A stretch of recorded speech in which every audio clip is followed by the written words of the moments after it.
Bueno, continuamos entonces con la segunda parte de lo que es esta presentación interactiva. Y no nos vamos a olvidar nunca del funcionamiento a nivel del aprendizaje del cerebro. Y tenemos que, damos un repasito, el director general es la corteza, la amígdala es el centinela emocional, es el que nos ayuda constantemente a estar ojo al charque en el aprendizaje, el tálamo nos da el relevo y, ¿por qué no?, ver dónde se encuentra la amígdala. Importante, la amígdala nos ayuda al aprendizaje de manera emocional, como veíamos allá, ¿no? Maneja el tema emocional. Como les decía, hay a veces que aparecen caras que no son un poco más difíciles, ¿no? Y no son caras así que nos dan miedo. Entonces, esta es una prueba de neuroimagen. ¿Qué tenemos entonces? Vamos ahí a la pregunta. La amígdala cerebral, estructura y funciones. ¿Qué función tendrá?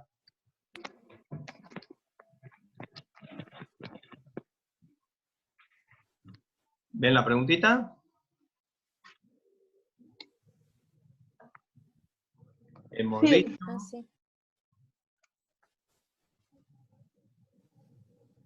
¿Qué dicen? ¿Va respondiendo por ahí?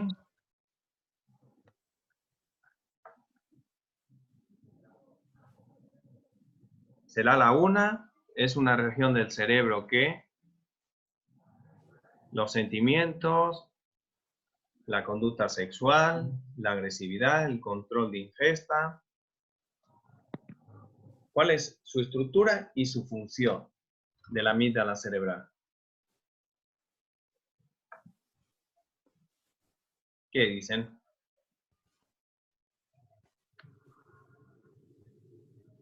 No le voy a poner todavía los resultados. Pueden ver las respuestas ustedes, ¿no? ¿O no? No. ¿No les da la oportunidad de ver las respuestas? No. Ay, ay. Dígame. No me decían nada. Entonces, a ver, vamos a ver si lo puedo subir.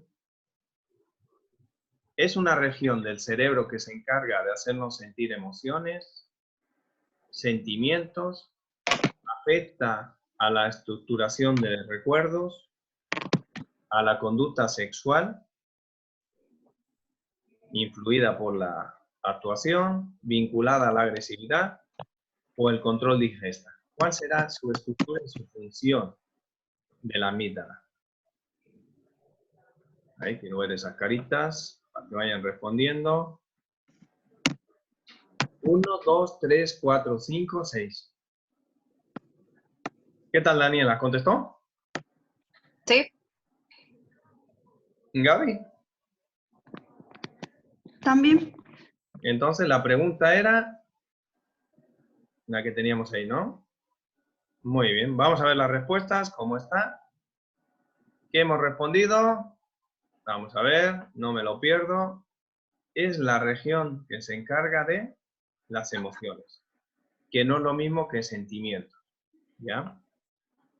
Muy bien, pues todos llegamos, nunca se nos olvidará que la amígdala es la que se encarga del tema emocional y de desarrollar las habilidades emocionales, ¿correcto?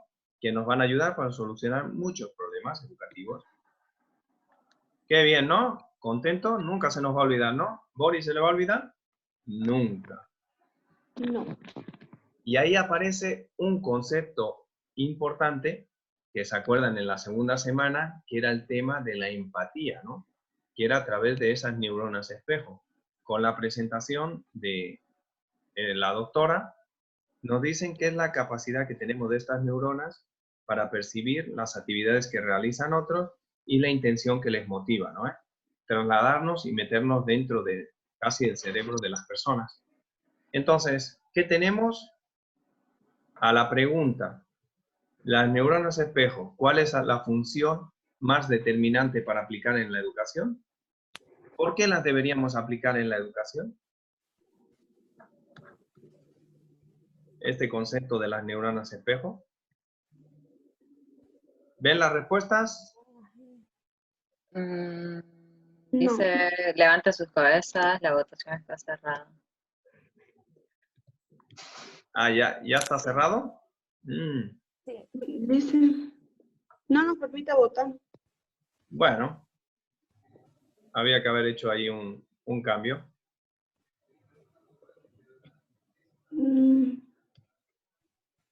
Pero tenemos que, si tuviéramos que hacer, no les permiten, pero bueno, imaginemos, ¿no? Tengamos creatividad. Las neuronas espejo, la función más determinante, ¿cuál es? El Aprendizaje. aprendizaje. El aprendizaje. El Y lenguaje. también Aprender de los demás. aprender de los demás. En realidad todas, ¿verdad? El Ujú. lenguaje igual fue por imitación. Sí, la capacidad motora también. Muy bien. Pero principalmente es la capacidad de aprender de los demás, ¿no? Lógicamente de los demás podemos aprender el lenguaje, el idioma, La imitación. ¿sí? La capacidad motora también, la percepción y podemos producir aprendizaje. Pero para eso nos sirven las neuronas espejo, para aprender de los demás, ¿no? Muy importante, nunca nos vamos a olvidar de ellas, ¿no? ¿Cómo trabajamos entonces ese aprendizaje emocional en el aula? Pues como hemos visto, tenemos que ser capaces de manejar conflictos, de desarrollar el trabajo en equipo, de crear la asertividad, de producir la autorregulación, de producir motivación, autoconciencia, todo eso tenemos que producir, ¿no? Eso sería si nosotros trabajamos con el tema del aprendizaje emocional. Pero para ello, ¿qué tenemos? Rosa, que ya la tenemos por acá, hay una serie de etapas. Si queremos aplicar el aprendizaje emocional, tenemos unas etapas. Primero, tenemos que darnos cuenta que usted que es de gimnasio, ¿no? Me dijo la última vez. Entonces, usted cuando va al gimnasio, primero se tiene que dar cuenta de hasta dónde puede dar, ¿no? Esos músculos. Los tiene que aceptar. Después de eso, tiene que expresar lo que es el deporte a lo que usted, ¿no? Se va a dar cuenta de lo que... Y de ahí aparece el aprendizaje por emociones. Va a aprender qué ejercicio será más correcto dependiendo de sus músculos. Pues en el aprendizaje es lo mismo. Yo estoy dentro de un aula, me tengo que dar cuenta, identificar qué se está produciendo los alumnos, las tengo que aceptar, ¿no? Y después tengo que ser capaz de que ellos la puedan expresar de una manera adecuada. Y de ahí producimos el aprendizaje de las emociones. Muy bien, ¿no? Qué bonito, no me digan que no. Entonces, el aprendizaje en aula, ¿qué es? Rosa, a ver esa frasecita, con esa voz. El autocontrol de la conducta y las funciones ejecutivas están más fuertemente asociados con la preparación para la escuela que el coeficiente intelectual, habilidades lectoras o matemáticas. Muy bien, entonces nosotros son más importantes antes del desarrollo del coeficiente intelectual, de esas habilidades lectoras, el desarrollo de lo que decíamos, la comunicación, nunca se van a olvidar de ello, ¿no? ¿Por qué? Porque un ambiente emotivo es favorable para producir el aprendizaje. Y lo hacemos por descubrimiento. Muy bien. Esos son los factores importantes del aprendizaje.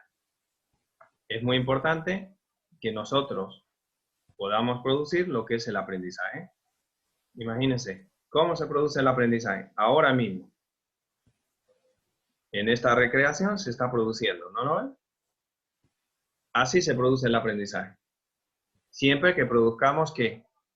Ambientes utilizando la inteligencia emocional. Una neurona produce, ¿no?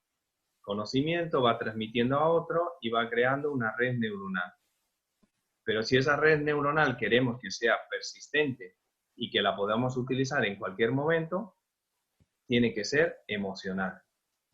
Así nos pide. Y tenemos que utilizar lo que decía, además de conocimientos, tenemos que utilizar conocernos uno mismo, desarrollar habilidades y la comunicación. Y lo que ven ahí en la recreación simplemente es cuando estamos estructurando lo que es una red neuronal de conocimiento. Así se produce. Miren qué bonito. Eso es lo que ocurre en su cerebro. esos estallidos es cuando produce el aprendizaje. Y su cerebro es feliz, porque eso es lo que quiere, crear más conexiones cerebrales, y eran los dos conceptos que teníamos, eran la neuroplasticidad. Es que el cerebro quiere ir aprendiendo constantemente. Y además aparece el aspecto que algunas de estas conexiones también son las neuronas espejo, que esas neuronas espejo están en una parte del cerebro y que se produce el aprendizaje a partir de los demás, poniéndonos en empatía. Miren qué bonito, ¿no? Ahí se produce un aprendizaje. Y eso es como se ve a nivel de las pruebas. ¿Alguna vez habían visto así el aprendizaje? ¿Qué me dicen? No. Pues así, eso es su cerebro.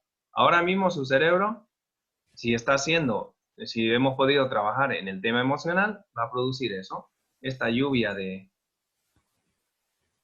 aprendizaje. Eso es la liberación de lo que es adrenalina y noradrenalina, que le hace feliz al cerebro.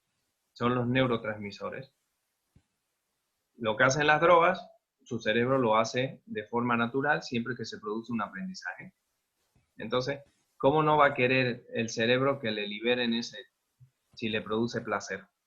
Entonces, el cerebro quiere placer y ese placer se produce cuando se produce el aprendizaje, como ven aquí. ¿Qué me dicen? Bien, ¿no? Maravilloso. Muy bien. Entonces, ¿qué tenemos? Que el cerebro es el maestro. Es el maestro de todo, ¿no? Es el que nos ayuda al aprendizaje. Es el que nos lleva a espacios de aprendizaje. Muy bien.